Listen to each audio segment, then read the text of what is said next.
Bible परमेश्वर का वचन रोमियो 3 उसकी 23 आयत में परमेश्वर का वचन यूँ कहता है कि इसलिए कि सब ने पाप किया है और परमेश्वर की महिमा से रहित हैं। सब ने पाप किया है। इस पृथ्वी के ऊपर कोई भी मनुष्य नहीं जिसने पाप ना किया हो। सब ने पाप किया, भले ही वो बहुत स्मार्ट हो, भले ही वो स्मार्ट ना हो, बिल्कुल बदसूरत हो। और पवित्र शास्त्र के मुताबिक आप अपने आप को बदसूरत बोल सकते हैं, लेकिन पवित्र शास्त्र आपको खूबसूरत बोलता है। आप अपने आप को भद्दा कह सकते हैं, आप अपने आप को काला कह सकते हैं, लेकिन पवित्र शास्त्र आपको कहता है तुम परमेश्वर के समांतर स्वरूप में बनाए गए हो। देखिए, आप अपने लिए भी प्रेज द लॉर्ड नहीं बोल पा रहे हैं। आपको अपने लिए तो प्रेज द लॉर्ड ऊंचा बोलना चाहिए, हाँ या ना। परमेश्वर ने आपकी रचना, ये नहीं बोला ये काला है लो जी, ये छोटा है लो, ऐसा नहीं, बल्कि परमेश्वर ने क्या कहा, आओ हम मनुष्य को अपने स्वरूप और अपनी समानता में बनाएं। परमेश्वर सुंदर है या नहीं? परमेश्वर सुंदर है। कौन कौन कहता है परमेश्वर सुंदर है? बोलिए परमेश्वर सुंदर है। मेरा परमेश्वर सुंदर है। देखिए, अभी आपने बोला मेरा परमेश्वर सुंदर है, तो सोचिए उसी परमेश्वर ने आपको बनाया है, तो क्या आप बदसूरत हैं? आप सुंदर हैं। आप सुंदर हैं, क्योंकि आपके परमेश्वर ने आपको अपने जैसा बनाया है। आपको परमेश्वर ने अपने जैसा बनाया है। हालेलुया। पवित्र शास्त्र परमेश्वर का वचन यूँ कहता है, इसलिए कि सबने पाप किया है और परमेश्वर की महिमा से रहित हो गए। पाप कब किया?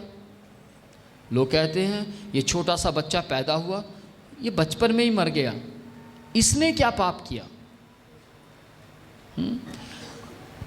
ये जो लड़का है इसको तो हम बड़े अच्छे तरीके से जानते हैं, ये पाप नहीं कर सकता, परंतु उसके अंदर भी मौत का डर है। 12 साल का लड़का या उससे भी नीचे जाएं, 7 साल के लड़के को आप जरा थोड़ा सा लटकाइए तो उसको मौत से डर लगता है। कारण इसका मतलब उसको मालूम है मौत का मतलब क्या है। मनुष्य को नहीं पता मौत क्या होती है, लेकिन उसके अंदर रहने वाले आत्मा को पता है मौत क्या है। कैसे पता है? पवित्र शास्त्र परमेश्वर का वचन यूँ कह रहा है कि सब ने पाप किया है और पाप डर लेकर आता है। सब ने पाप किया है और पाप मनुष्य के जीवन के अंदर भय लेकर आता है। पवित्र शास्त्र उत्पत्ति 2 अध्याय उसकी 17 आयत में यूँ लिखा है, परमेश्वर का वचन यूँ कहता है, परमेश्वर ने आदम को आज्ञा दी, आदम से कहा तू बिना सोचे समझे हर फल खा सकता है। हर फल को तू बिना सोचे समझे, किसी की भी परमिशन के बिना या सलाह किए बिना, पति पत्नी तुम दोनों सलाह किए बिना कोई भी फल खा सकते हो। परंतु परमेश्वर ने एक वृक्ष था जिसका नाम भले और बुरे का वृक्ष, इसका फल ना खाना। परमेश्वर ने आज्ञा दी इसका फल तू ना खाना। आदम ने बोला ओके। जब सारे फ्रूट्स पर, जब सारी वस्तुओं पर आपने मुझे आज्ञा दे दी है, एक ही तो छोड़ा है, एक छोड़ने में क्या जाता है, छोड़ देंगे। लेकिन सारी चीज़ों पर आज्ञा दी थी, एक को छोड़ा था और आदम के साथ एक पत्नी उसका सहायक दिया था। और पत्नी ने क्या बोला, ए जी देखो परमेश्वर ने हमें कितनी अच्छी अच्छी वस्तुएं दी हैं। सुनो जी, देखिए परमेश्वर, हमने कल वो फ्रूट खाया था, हमने आज क्या खाना है, कुछ प्लान है क्या? और आदम जी बताते हैं आज वो फ्रूट खाएंगे। हो सकता है उसके अगले दिन मैडम जी पूछती हूँ अच्छा आज क्या प्लान है, तो आदम बताता होगा आज हम वो फ्रूट खाएंगे। फिर अगले दिन बीतते गए और उन्होंने एक दिन सारे फ्रूट खा लिए। और उसके बाद हव्वा क्या कहती है, उसकी पत्नी क्या कहती है, हमने सारे खा लिए, सबका स्वाद चखा, बहुत अच्छा है, एक और फ्रूट है जो देखने में सुंदर लगता है, बड़ा दिल करता है उन्होंने खाण दा। सुनो जी, बड़ा दिल करता है, पर अफसोस रब ने सानू कहा भी ये नहीं खाना, है ना।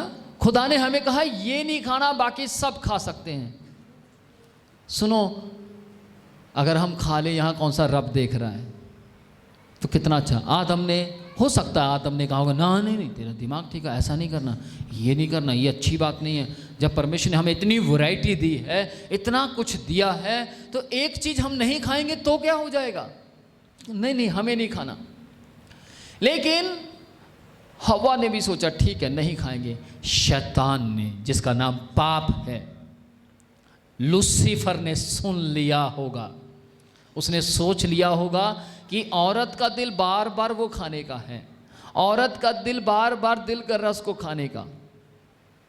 तो वो लूसीफर सर्प के रूप में, यानी कि सांप की बॉडी को उसने इस्तेमाल किया। पवित्र शास्त्र यूँ कहता है उस समय में सांप पैरों पर चला करता था, उस समय में सांप के पैर होते थे। तो वहाँ पर क्या हुआ, सांप पैरों से चलकर हव्वा के पास आता है और उससे आके पूछता है क्या ये सच है कि परमेश्वर ने तुम्हें ये फल खाने से मना किया है। और औरत क्या कहती है, हाँ परमेश्वर ने कहा है ना तो इस फल को खाना और ना छूना। ये 3 अध्याय में लिखा है, ना तो खाना ना इसको छूना। जब आप 3 अध्याय उत्पत्ति और उसकी 4 आयत पढ़े, तब सर्प ने स्त्री से कहा तू निश्चय ना मरोगे, वरन परमेश्वर आप जानता है कि जिस दिन तुम उसका फल खाओगे उसी दिन तुम्हारी आंखें खुल जाएंगी। अगर हम इसकी 2 आयत से पढ़ें, स्त्री ने सांप से कहा इस वाटिका के वृक्षों के फल हम खा सकते हैं, पर जो वृक्ष वाटिका के बीच में है उसके फल के विषय में परमेश्वर ने कहा है कि ना तो तुम उसको खाना और ना छूना, नहीं तो मर जाओगे, नहीं तो मर जाओगे। लेकिन पहली आयत में सर्प ने क्या बोला, क्या ये सच है कि ये फल खाने से परमेश्वर ने तुम्हें मना किया है। उसको कैसे पता लगा, परमेश्वर ने आज्ञा तो आदम और हवा को दी थी, लेकिन सर्प को कैसे पता लगा कि फल खाने से मना किया है। क्या ये सच है, इसका मतलब उसके कान, उसकी आंखें, शैतान की समझ परमेश्वर के कामों को बर्बाद करने के लिए शुरू से लगी हुई थी। यस, वो शुरू से उसके काम को खराब करने के लिए तैयार रहता था। आज ही से नहीं बल्कि शुरू से लगा रहता था। और पवित्र शास्त्र यूँ कहता है कि औरत ने क्या कहा कि ना तो इसको खाना और ना छूना। देखिए, औरत ने एक शब्द ऐड कर दिया।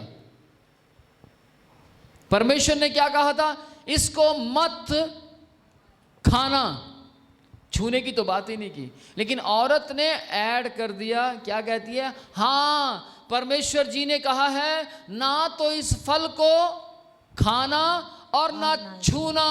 बस शैतान समझ गया यही औरत है जो मेरे प्लान को सफल करेगी, यही औरत है जिसके जरिए मैं परमेश्वर की सृष्टि को खराब कर सकता हूं, यही औरत है जिसके जरिए मैं परमेश्वर के बनाए हुए अगले प्लान को डिस्ट्रॉय कर सकता हूं, खत्म कर सकता हूं। और शैतान ने क्या बोला, ध्यान से सुनो, यदि तुम ये फल खाओगे मरोगे नहीं, परंतु खुदा आप जानता है कि तुम्हारी आंखें खुल जाएंगी। खुदा आप जानता है कि तुम परमेश्वर के तुल्य हो जाओगे। उसने आधा सच और आधा झूठ बोला, और ये सच था उनकी आंखें खुल जाएंगी, पर ये झूठ था कि वो परमेश्वर के तुल्य हो जाएंगे। ये सच था कि परमेश्वर ने कहा था इसको मत खाना, लेकिन झूठ बोला छूना। परमेश्वर ने ये नहीं कहा था कि मत छूना।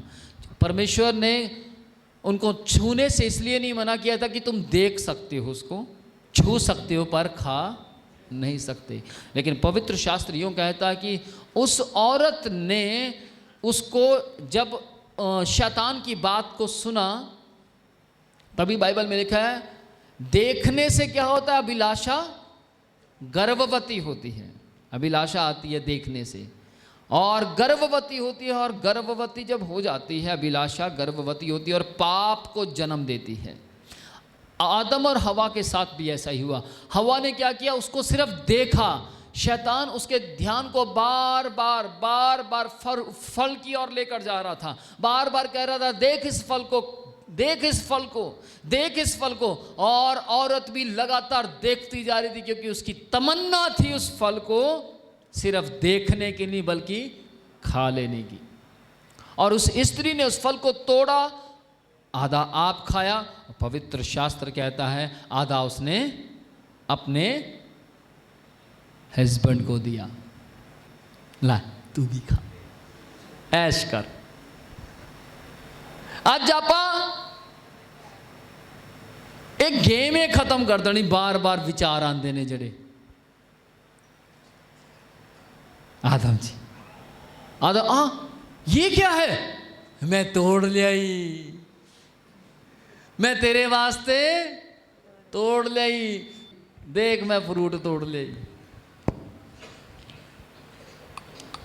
वो उस फ्रूट को नहीं तोड़ कर लाई, बल्कि उसने आज्ञा तोड़ दी।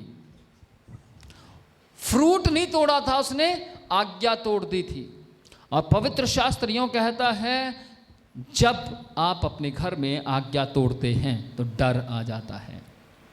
आज से कुछ समय पहले की बात है, मेरी माँ हमारे घर के अंदर 4 सेब रख कर गई, और चारों सेब के ऊपर ड्यूटी मेरी और मेरे छोटे भाई की लगा गई। हम दोनों को कहती है सुनो, 2 तो इन 4 में 2 तो तुम्हारे हैं, और 2 एक तेरी दीदी का और एक तेरे भाई का है।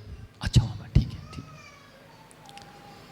तुम 2 अपना खा सकते हो और 2 छोड़ सकते हो। ठीक है जी। माँ चली गई, हमने अपना अपना तो पूरा दबा कर खाया। जब हमने अच्छे तरीके से अपना खा चुके, थोड़ी देर के बाद जब भी फ्रिज में जाते तो वो 2 दिखते। मैं जाऊं तो मुझे दिखे, मेरा भाई जाए तो उसको दिखे। तो मेरा भाई छोटे वाला मेरे पास आकर कहता है भैया, मैं कहा ये क्या, मेरा दिल कर रहा है थोड़ा सा और खा। मैं नहीं, मम्मी मना कर कर गई है। तो क्या हो गया, दीदी तो वैसे भी खाती नहीं है, दीदी तो सड़ा देती है, दीदी तो कहती है किसी ने नहीं छूना। ठीक है, मैं खाऊं या ना खाऊं, पर तुम इसको नहीं खाओगे। और आपको तो पता है जब भी हम दीदी को बोलते हैं दीदी ये खराब हो रहा है, होने दो खराब, पर मैं किसी को देने वाली नहीं हूं। तो मेरा भाई कहता है आप बताओ। अब मेरे भी दिमाग में ख्याल आने लगा, यार बात तो सही कह रहा भाई, तू करती तो दीदी ऐसा ही है, तो भैया लेके आऊं फिर मैं एक। मैं कहा कौन सा वाला लाएगा, दीदी वाला। चल जा ले आ। वो गया, फिर मेरे दिमाग में यार रहने दे, मम्मी पिटाई बहुत करेगी। अगर मम्मी को लग गया पता और वो दीदी भी शिकायत लगाए कि दीदी कहेगी नहीं मम्मी करो इना दी खड़कनती, तो मम्मी हमारी बहन तब तक नहीं मानेगी जब तक हमारे 2-3 लग ना जाए। तो वो थोड़ा सा डर गया, हाँ यार बात तो सही है। फिर हम बैठ गए, थोड़ी देर बाद फिर ध्यान वहीं जा रहा है, और वो थोड़ी देर के बाद कह यार मेरे से तो रुका नहीं जा रहा भाई, देखी जाएगी मम्मी क्या करेगी। मैं कहा नहीं रुका जा रहा, फिर चक लिया। तो वो गया और जाकर उसने सेब उठाया और हमने जब खा लिया, ध्यान से सुनिएगा, जब हमने सेब खा लिया, खाते ही हमारे अंदर डर आ गया। खाते ही हमारे अंदर डर आया। हमने सोचा यार मम्मी पीटेगी, मम्मी डांटेगी। लेकिन मैं आपको बताना चाहता हूँ, अभी एक सेब और था। थोड़ी देर के बाद, कुछ घंटे बीतने के बाद दिमाग में फिर सेब। थोड़ी देर के बाद वो भाई फिर आया, मुझे कहता भाई, मैं कहा यार आपको पता ही है बड़ा भाई तो ऐसे ही है, वो तो बेचारा कम सम ही खाता है। तो मैंने उसको बोला यार कुछ भी है चाहे, पर ये अच्छी बात नहीं है। देख यार, अच्छा एक बात बता, तेरा दिल कर रहा है कि नहीं खाने का? मैं कहा यार दिल तो कर रहा है। तो फिर क्या है यार, हम दोनों सहमत हैं, हम दोनों मिलकर करते हैं। जब हम दोनों मिलकर करेंगे तो मिलकर ही मम्मी को समझा देंगे। और माँ है वो, मेरा भाई क्या कहता, माँ है वो, माँ भाई माँ। मैंने बोला यार माँ तो है, तू तो बच जाएगा, तू छोटा है, पर मैं बड़ा हूँ। मेरी माँ कहेगी तू तो बड़ा सी, तू तो बड़ा सी, तू क्यों खाया? फिर अब क्या करेंगे? और कह रहा कुछ नहीं होता, देखी जाएगी यार, मेरे से बर्दाश्त नहीं हो रहा। हम दोनों छोटे छोटे थे और हमने क्या किया, मैंने उसको बोला चल एक काम कर, तू खा ले आधा, मैं नहीं खाता। वो कह रहा ठीक है। वो गया, वो सोचा समझा, फटाफट काटा, खा गया। अब बच गया आधा। मैं कहीं थोड़ा सा इधर उधर चला गया, उसने आधे पर भी हाथ मार लिया। थोड़ी देर में मैं वापस आया, मैं कह रहा यार मेरे से रहा नहीं जा रहा। और उसने उस आधे को भी निकाल कर काट दिया और काट के कहता ले खा। मैंने बोला नहीं यार मैं नहीं खाऊंगा। खा ला यार कुछ। मैंने सोचा चलो ज़्यादा तो इसी ने खाया है ना, तो मैं कह दूंगा भी एक मैंने खाया है, लेकिन जो दूसरा था इसी ने खाया। तो मैंने क्या किया, वो थोड़ा सा उससे ले लिया और खा लिया। लेकिन ध्यान से सुना, जब हमने वो दूसरा खाया तो डर हमारे पूरे सिर पर मंडराने लगा, हमें चारों तरफ से घेरने लगा। और दिमाग में बार बार यही आ रहा था, ओहो यार अब क्या करें, अब क्या। ध्यान से सुनना, हमें वो दो भाई और बहन नहीं दिख रहे थे, लेकिन जब वो दोनों सेब खत्म हो गए तब हमें भाई और बहन भी दिखने लगे। अब वो भी पीटेंगे, अब वो भी गलत बोलेंगे, क्या करें क्या करें, कुछ समझ नहीं आ रहा था। लेकिन मैं आपको बताना चाहता हूं वो डर क्यों आया, हमने आज्ञा का उल्लंघन किया। भले ही माँ हमें छोड़ दे, भले ही माँ हमें बख्श दे, भले ही माँ हमें आकर प्यार करे, कहे कोई बात नहीं, लेकिन हमारे अंदर डर आ गया। बाइबल यूं कहती है, आदम और हव्वा ने जब उस फल को खाया, उस फल में कुछ भी नहीं था। ये ऐसा नहीं कि वो फल एप्पल था या उस फल बनाना था या वो फल मैंगो था, ऐसा कुछ भी नहीं था। वो फल सिर्फ आज्ञा का उल्लंघन था। आज्ञा जो है, आज्ञा ना मानना ही अपराध है, आज्ञा का पालन ना करना ही अपराध है। आज भी आप देखिए, आज भी ऐसा ही होता है। क्या आप कलीसिया में बने रहेंगे? हाँ जी, बस मेरे को दुष्ट आत्मा से आज़ादी चाहिए। और जब हम उनको कहते हैं ठीक है प्रभु जी, वो व्यक्ति कह रहा है मैं बना रहूँगा, आप इसको आज़ादी दीजिए, और परमेश्वर उसे आज़ादी देता है। उसको जब दुष्ट आत्मा से आज़ादी मिलती है, वो खुद भी आज़ाद हो जाता है और वो खुद गायब। समझ रहे हैं? वो दुष्ट आत्माएं आज भी जैसे उस समय में काम कर रही थी, आज भी काम कर रही हैं। वो आज भी देखती हैं कलीसिया में कौन कौन सा व्यक्ति आज्ञा का पालन कर रहा है। बस शैतान आकर उन्हें भरमाने की कोशिश करता है, उनको गुमराह करेगा। याद रखिएगा, पाप जो है वो बहुत स्वादिष्ट लगता है, पाप जो है बहुत अच्छा लगता है, लेकिन जब मनुष्य पाप कर चुका होता है तो तुरंत तुरंत तुरंत डर आ जाता है। आदम और हवा वहाँ पर पाप कर चुके थे और उन पर डर आ गया। और फिर क्या कहता है, फिर परमेश्वर ने रोमियो 3 अध्याय उसकी 23वीं आयत में तमाम लोगों से क्या कहा कि सब ने पाप किया और परमेश्वर की महिमा से अलग हो गए। आदम और हवा के साथ क्या हुआ? आदम और हवा परमेश्वर की महिमा से ढके हुए थे। आदम और हवा परमेश्वर की सामर्थ को पहने हुए थे। आदम और हवा परमेश्वर की महिमा में रहते थे। आदम और हवा के पास मेरी तरह पैंट और कोट नहीं था। आदम और हवा उस समय में कपड़े नहीं पहनते थे, बल्कि वो परमेश्वर की महिमा में रहते थे। Praise the Lord. परमेश्वर की महिमा में रहते थे। इसीलिए यहाँ पर क्या लिखा है? इसलिए कि सब ने पाप किया और परमेश्वर की महिमा से अलग हो गए, परमेश्वर की महिमा से रहित हो गए। जब मनुष्य अपराध करता है तो वो परमेश्वर की महिमा से हट जाता है। जब मनुष्य गुनाह करता है तो वो परमेश्वर की महिमा से हट जाता है। जब महिमा में होता है, पहाड़ भी आकर गिर जाए तो भी क्या कहता? कोई बात नहीं, हम आगे बढ़ेंगे। परिस्थितियां कितना भी विरोध कर रही हों, तब परिस्थितियां नहीं लगती। मालूम क्यों? क्योंकि हम परमेश्वर के हाथों में हैं। Praise the lord.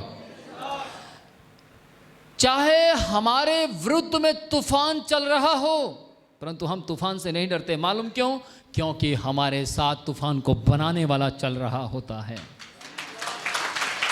Praise the Lord. बड़ी बड़ी परिस्थितियां, बड़े बड़े हालात आपको आकर घेर लेते हैं, आपको आकर परेशान करते हैं, परंतु आप डरते नहीं हैं। कारण आप महिमा के बीच में हैं, आप परमेश्वर की तारीफ के बीच में हैं। लेकिन जब आप आज्ञा का उल्लंघन करते हैं, थोड़ी सी परिस्थिति, जस्ट हवा भी अगर थोड़ा और गहराई में जाए, अपनी ही परछाई से डर जाते हैं। कोई भी नहीं है लेकिन डर लग रहा है। सिर्फ स्वप्न से मनुष्य डर जाता है, कारण मनुष्य की जिंदगी में पाप आ गया है। जब आदम और हवा की जिंदगी में पाप आया तब क्या हुआ? उन्होंने बच्चों को जन्म दिया और जो बच्चा पैदा हुआ पाप के साथ पैदा हुआ। कैन और हाबिल जब पैदा हुए तो पाप से पैदा हुए, कारण क्योंकि उनके मम्मी पापा पापी थे। उनके माता पिता ने पाप किया था और माता पिता के जरिए दो बच्चे पैदा हुए, दोनों पापी पैदा हुए। फिर उनके जरिए आगे बच्चे पैदा हुए, कैन के जरिए आगे बच्चे पैदा, वो भी पाप से हुए। मालूम क्यों? क्योंकि मास्टर प्रिंट पर दाग लग गया। तो रिजॉक्स कॉपी कैसे निकलेगी? दाग के साथ निकलेगी। आदम और हवा हम सब के बाबा आदम और अम्मा माँ थी। वो हमारी आदि माता थी, वो हम सब उसी में से निकले हैं।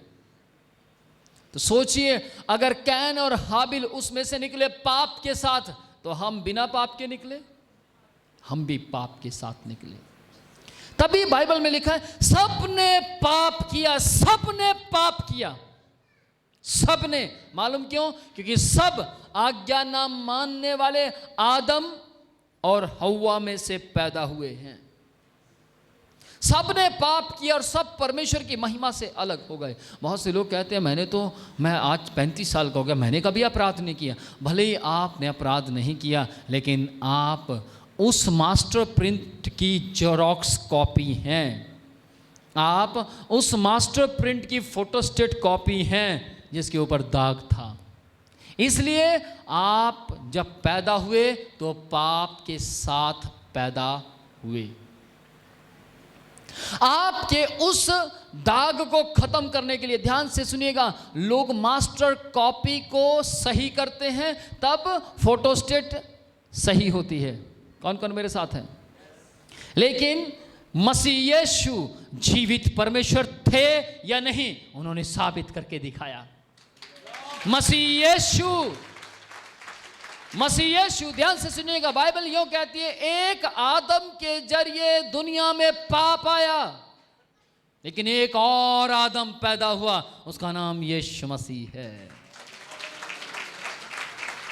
और उसको पहला आदम नहीं परंतु दूसरा आदम कहा, जिसका नाम यीशु मसीह है। बाइबल यूं कहती है, पहले आदम के जरिए दुनिया में पाप आया, लेकिन दूसरे आदम यानी यीशु मसीह के जरिए दुनिया में जिंदगी आ गई। पहला आदम इस दुनिया में परमेश्वर की महिमा के लिए बनाया गया था, लेकिन दूसरा आदम इस दुनिया में इसलिए पैदा हुआ कि वो अपने लोगों को उनके पापों से शुद्ध कर दे। Praise the Lord. और प्रभु यीशु मसीह ने देखा कि आदम पापी हो गया है। पिता ने देखा और पिता ने एक लौता पुत्र इस दुनिया में भेज दिया। एक लौते पुत्र की रचना इस दुनिया में की, इसलिए ताकि आदम के जरिए पैदा होने वाला, चाहे वो लड़की हो चाहे लड़का हो, आदम के जरिए, हव्वा के जरिए पैदा होने वाले, और उस आदम और हव्वा की जनरेशन जो पैदा हुई थी, न्यू जनरेशन, उस न्यू जनरेशन के जरिए न्यू जनरेशन, उस न्यू जनरेशन के जरिए न्यू जनरेशन, जितनी भी जनरेशन पैदा हुई, सारी जनरेशन को वो शुद्ध करने के लिए पैदा हुआ। Praise the lord, praise the lord. Masih Yeshu इस दुनिया में आ गए और मसीह यीशु का टारगेट ये नहीं था कि वो राजा बने, उनका टारगेट ये नहीं था कि उनकी महिमा की जाए, उनका टारगेट ये नहीं था कि वो बहुत बड़े एक व्यक्ति बने और दुनिया उनकी जय जयकार करें। उनका टारगेट था कि जो आदम पापी बना है और उस आदम के जरिए जितने लोग पापी बने हैं, ध्यान से सुनिएगा, मसीह यीशु सिर्फ आदम को पवित्र करना नहीं चाहते थे, बल्कि मसीह यीशु आदम के जरिए जितनी औलादें पैदा हुई और आगे होना चाहती थी, आगे जो पैदा होना चाहती थी, सबको शुद्ध करने के लिए इस दुनिया में पैदा हुए। Praise the lord, praise the Lord. सोचिए, आपने आज तौबा की, पश्चाताप किया, अपना जीवन यीशु मसीह को दिया, कल आपसे पाप हो गया, क्या यीशु मसीह फिर मरेंगे? नहीं, बल्कि आपके आने वाले अपराध के लिए भी यीशु मसीह 2018 वर्ष पहले क्रूस पर मर गए हैं। आमीन। इस बात को गलत ना लें, इस बात को ये ना सोचें अच्छा मेरे आने वाले पापा वास्ते भी मर गया, चक दो फटे। लेकिन ध्यान से सुनिएगा, बाइबल यूं कहती है तुम डरो, क्योंकि परमेश्वर ना उस समय अपराध को पसंद करता था ना आगे करता रहेगा, क्योंकि वो पाप का और परमेश्वर का कोई संबंध नहीं है। सोचिए, सोचिए, मसीह यीशु इस दुनिया में आए, वो मास्टर कॉपी को शुद्ध बनाने नहीं, बल्कि मास्टर कॉपी तो खत्म हो गई। हेलो, मास्टर कॉपी तो खत्म हो गई, जबकि लोग मास्टर कॉपी को संभाल कर रखते हैं। कौन कौन मेरे साथ है? लेकिन मास्टर कॉपी तो चली गई। पिता परमेश्वर ने प्लान बनाया, मैं अपने पुत्र को इस दुनिया में भेजूंगा और मास्टर कॉपी शुद्ध हो ना हो, लेकिन मास्टर कॉपी के जरिए पैदा होने वाला हर व्यक्ति शुद्ध किया जाए। आमीन, आमीन, आमीन। मैं मास्टर कॉपी नहीं हूं, आप मास्टर कॉपी नहीं हैं, यहां बैठने वाला एक भी व्यक्ति मास्टर कॉपी नहीं है, बल्कि संसार को चलाने वाले लोग भी मास्टर कॉपी नहीं है।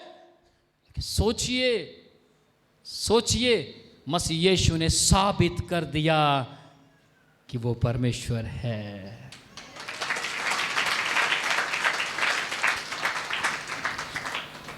एक व्यक्ति गाली देता है, एक व्यक्ति गंदा काम करता है, एक व्यक्ति झूठ बोलता है, एक व्यक्ति कत्ल करने के लिए तैयार रहता है, लेकिन वही व्यक्ति अपना जीवन यीशु मसीह को देता है और वो व्यक्ति कातिलों को बचाने के लिए तैयार रहता है, वो व्यक्ति झूठ बोलने वालों को सुधारने के लिए तैयार रहता है, वो व्यक्ति जहाँ जहाँ अपराध हो रहे हैं उन जगहों पर जाता है और अपराधियों को बचाने के लिए तैयार रहता है। कारण क्योंकि उसके जीवन में सबको पवित्र बनाने वाला आ गया।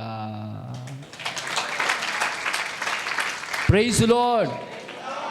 वो व्यक्ति पत्नी का डर नहीं रखता, मसीह यीशु का डर रखता है। वो व्यक्ति, औरत को पति का डर नहीं है, परंतु उसे यीशु का या बाइबल का डर है। Praise the Lord.